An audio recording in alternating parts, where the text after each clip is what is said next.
A gente está aqui, a vereadora Edna Sampaio. Bem-vinda à nossa casa, bom dia. Obrigada, querida, bom dia a todos os ouvintes que nos acompanham neste momento. Estou aqui à disposição de vocês.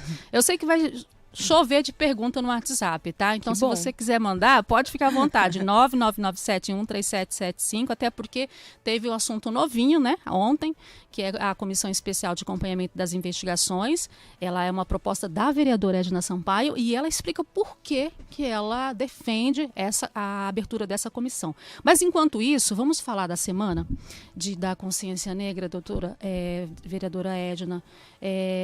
Quando se fala dos direitos da população negra, ainda tem rejeição, né? Ainda se rejeitam as lutas, as conquistas, os direitos. Ah, com certeza. Eu acho que, especialmente nós que somos cuiabanos e cuiabanas, da minha geração, se lembra que a questão do racismo sempre foi algo que pautou a nossa convivência cotidiana, né? Uhum.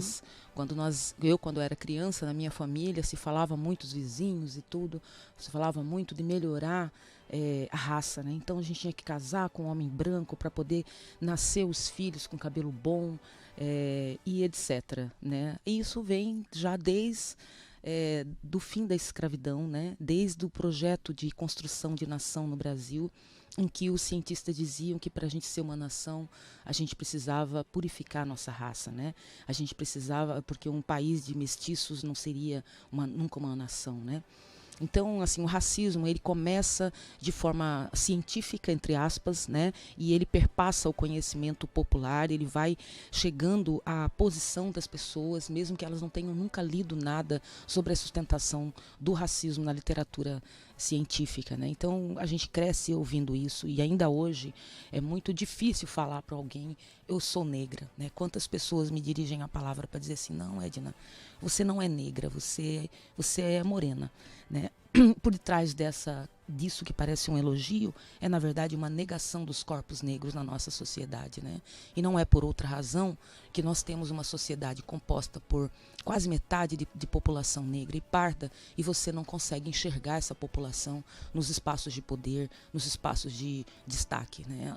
Quando você vai, por exemplo, num restaurante, em algum lugar onde uma classe média mais abastada frequenta, você consegue perceber claramente que você não vê pessoas negras. Muito raro você ver alguém, uma família negra, almoçando num restaurante ou indo ao cinema, né? Então, os negros, não por força de lei, mas por força do racismo estrutural no Brasil, mas também aqui em Cuiabá e Mato Grosso, eles desaparecem quando a questão é acesso aos bens culturais, aos bens materiais, aos bens políticos e econômicos que a sociedade produz, né? Então nós somos ainda vistos como aqueles que devem carregar nas costas da sociedade nos trabalhos mais operacionais, braçal, subalternos e nos âmbitos mais elevados da administração pública, por exemplo, do judiciário, da política. Os negros não chegam. Né? E não chegam. Por quê? Essa é a pergunta que a gente tem que se fazer. Por que é que nós não vemos negros nesses espaços? Por que é que nós só vemos nos presídios 70%, mais de 70% de corpos negros e não vemos, por exemplo, no judiciário? Quantos por cento de juízes e juízas negras nós temos aqui no Mato Grosso? Nas faculdades, né? Nas faculdades, nos cursos mais competitivos. Então isso tudo é o resultado de um racismo estrutural que impede, né, a sociedade inteira é organizada sem que a gente perceba, né, que com portas fechadas para a população negra. Então, quando você fala, eu sou uma mulher negra, vereadora em Cuiabá, uma cidade que é uma das mais antigas do estado do Mato Grosso, 301 anos, 302 anos estamos indo, e é a primeira vez desde a instituição da Câmara, no início do século passado, que tem uma mulher negra no assento daquele parlamento. Isso já é um sintoma do racismo e do machismo também. Gente, eu sempre defendo as questões que envolvem a população negra porque eu sou filha adotiva de uma negra que eu amo de coração. Ela me adotou com 2 aninhos de idade e eu sofri muito a dor dela. Ela não podia, alguns anos atrás, usar o cabelão bonito como a Edna está usando aqui. Ela tinha que deixar o cabelo bem esticado para poder entrar em alguns lares. E por várias vezes ela foi abordada para ver se ela estava me roubando de algum lugar. Sim. Né? Eu não sou branca, mas pelo traço de índio, eu tenho cabelo lisinho. E perto dela eu fico mais clarinha porque ela é bem, bem negra mesmo. E eu entendo o sofrimento. Então, quando alguém levantar, questionar uma luta da população negra, se você passou pela situação, beleza. Se você ainda não passou, é melhor que fique calado. Dói.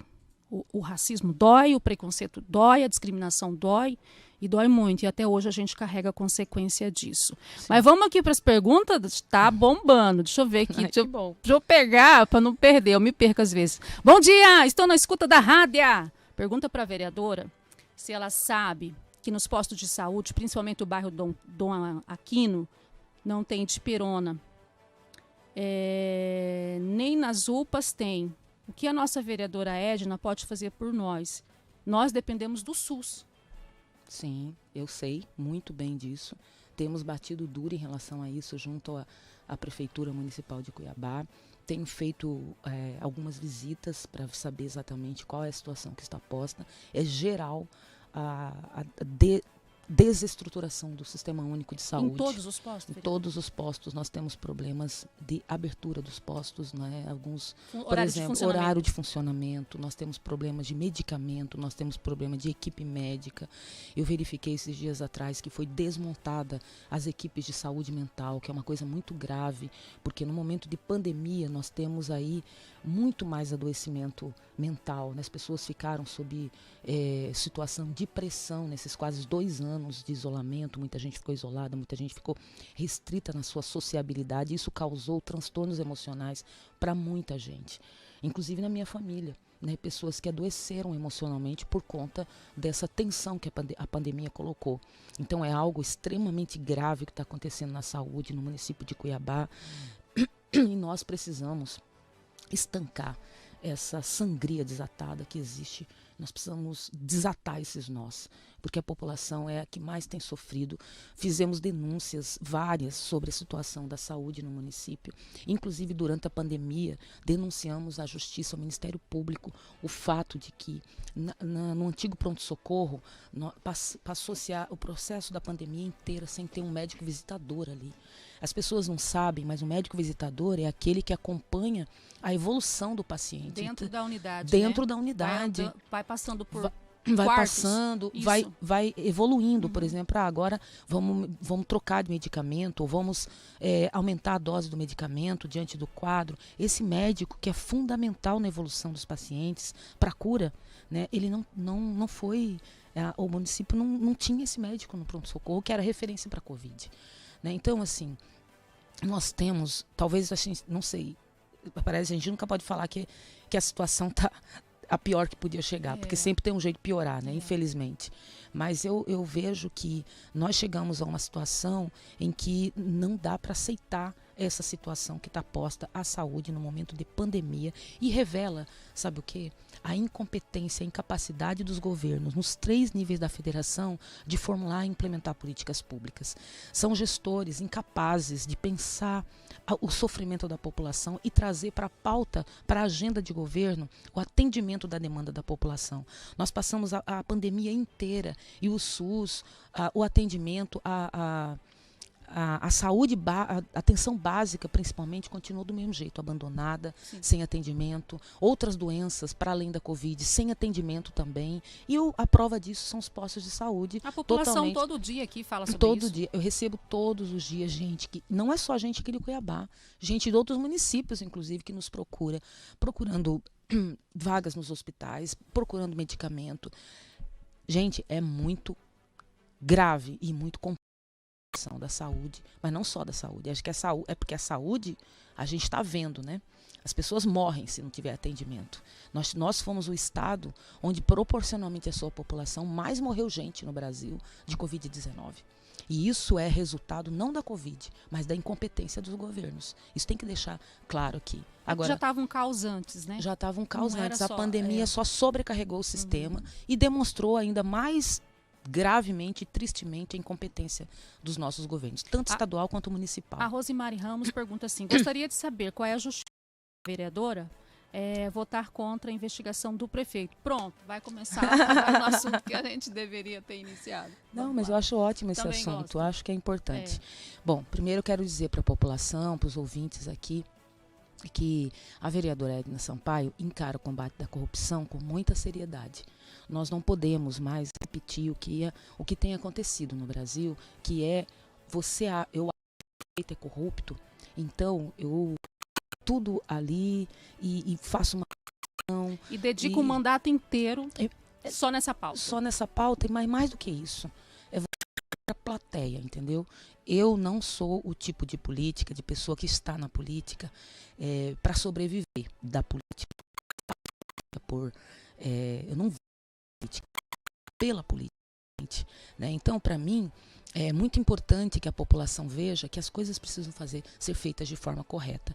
O processo a comissão processante apresentada nem foi pelos 4 vereadores da oposição bolsonarista. Eles deixaram para que uma pessoa, um terceiro, uma suplente de vereador de um deles, que eu não me lembro qual é agora, mas isso também não vem ao caso, apresentar uma proposta de processo de comissão processante. Acontece que nós estamos falando do afastamento de um prefeito. Poderia ser de um governador ou do presidente da República. Nós estamos falando de afastar alguém que foi eleito pela população. Portanto, a gente tem que apresentar um fundamento muito forte para a abertura de uma comissão processante. Nós temos que dizer, ok, eu acho que o prefeito é corrupto, beleza, tem 8, 10 processos abertos contra ele, né? Mas nenhum chegou a uma decisão. E o processo que foi apresentado à Câmara não tem fundamento jurídico nenhum. Não quer dizer que a Câmara vai precisar esperar a decisão do Judiciário para poder agir. Pelo contrário, a Câmara tem que agir imediatamente. Mas a Câmara tem que agir, entendeu? A gente não pode transformar isso num espetáculo, enganando a população sobre o que de fato é. O que de fato é que a oposição bolsonarista apresentou um documento sobre o qual não se poderia começar uma investigação, porque sequer atribui qual é o crime que a Câmara iria investigar. A oposição bolsonarista fez um processo que não apresentou nem sequer os indícios para dizer sobre esse crime que não foi definido, nós temos esses e esses indícios. Como é que uma comissão processante que vai dar subsídio para a derrubada, para o impeachment do prefeito, pode ser apresentada dessa forma e pode ser aceita pela Câmara? Então, mas, na sua opinião, tem que ser investigada? Na minha opinião, tem que ser investigada. Não é contra a investigação que eu votei. Eu votei contra aquele instrumento que foi um instrumento feito às pressas para poder apresentar para a opinião pública e constranger todos os vereadores ali, como se aquele instrumento tivesse apto a realmente fazer a investigação ali na casa. Não está. Né? Então foi por essa razão que eu votei contrário. E porque nós não podemos fazer de um processo sério, de um processo que depois, se a gente não fizer direito lá na frente, o próprio prefeito vai entrar na justiça e vai derrubar, como aconteceu, por exemplo, com a cassação do vereador Abílio na gestão passada, a Câmara cassou e a justiça restituiu o mandato dele. Então é preciso que a população compreenda que justiça não é vingança, não é justiciamento. Justiça é algo... É lei, está dentro do parâmetro da democracia. Ainda que eu não goste de alguém, que eu tenha sido derrotado por alguém, que eu acho que o fulano é corrupto, para eu realmente puni-lo, eu preciso de um processo de investigação que determine exatamente qual é o crime que a pessoa cometeu. Eu não posso... A senhora sugeriu a abertura da comissão de investigação. Da comissão, não da comissão de investigação. Na verdade, é uma comissão especial para acompanhar as ações que o Ministério já tem farto documento do Ministério Público. O que nos resta fazer é sentar dentro da Câmara e trazer todas essas documentações para poder formular um pedido de comissão processante com fundamento jurídico, com base legal, com determinação do crime sobre o qual será investigado o prefeito. A comissão de acompanhamento pode resultar na comissão de investigação. Exato, exatamente. Então nós vamos nós criamos um grupo, essa é a ideia, né, que foi aprovado. Nós criamos um grupo de vereadores que não vão ali ter uma posição pró o executivo ou contra o executivo, né? Parcial. Nós temos que ter racionalidade nessa hora.